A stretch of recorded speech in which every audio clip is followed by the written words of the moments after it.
Баршаларыңызға қайырлы күн. Сіздермен бірге Умида. Бүгін біз сіздермен етсіз котлет жасап көрсететін боламын. Видеоның соңына дейін қарап, тіркеліп лайк басып, комментарий қалдыруды ұмытпаңыздар.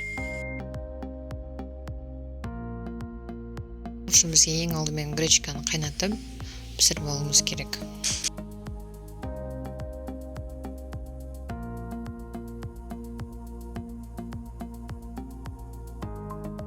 Сосын оның үстіне бір бүтін капустаны екіге бөліп, дәл осылай соломкаға бірінші бөліп, одан кейін төртбұрыштеп кесіп аламыз. Дәл видеодағыдай қарап жасаңыздар. Неге кішкентай қылып кесеміз? Себебі біраздан кейін бұны қайнатқан соң котлет жасаған кезде ұзын соломка қылсақ, ол бізге мешать етіп қалады. Сол себепті кішкентай төртбұрыштеп тураймыз. Турап болған капустамыздың үстінен бір қасық тұз салып, үстінен су құйып, бір 7-8 минутқа қайнатуға жібереміз.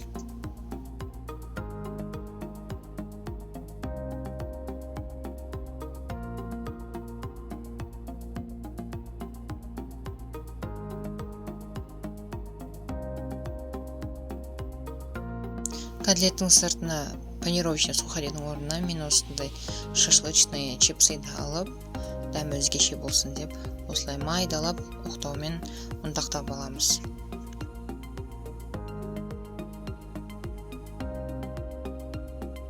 Дайын болған қайнатылған гречкамыздың үстінен капустамызды саламыз.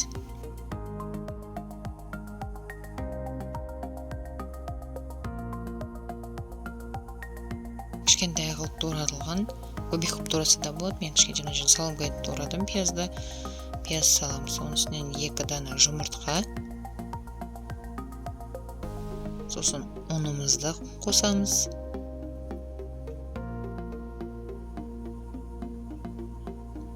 Тұз, бұрыш салып, жақсылап араластырамыз.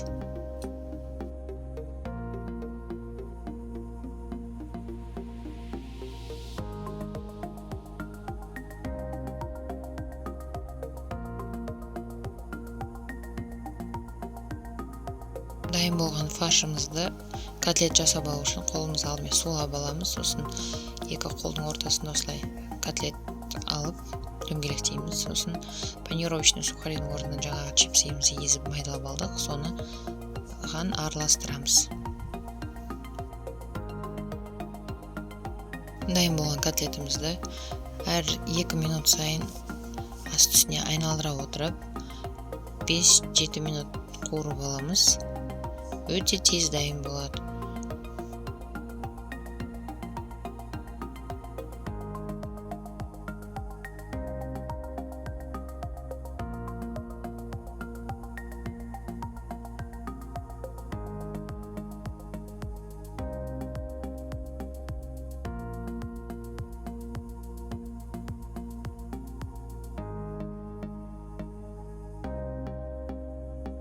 Қараңыздар, қандай керемет болып піскен.